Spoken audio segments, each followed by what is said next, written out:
Syederalun Pemkab Nagan Raya membuka posko pengaduan dan informasi penyakit mulut dan kuku atau PMK hewan ternak. Posko yang dibuka kerjasama dengan Polres Nagan Raya di Puskeswan Simpang Put, Kecamatan Kuala.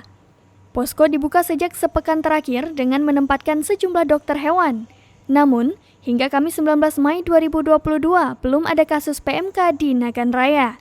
PLT Kadis Pertanian dan Peternakan Nagan Raya, Tarmizi, mengajak peternak dan warga yang memiliki hewan ternak yang menemukan indikasi penyakit PMK melaporkan ke posko untuk diturunkan tim guna diperiksa.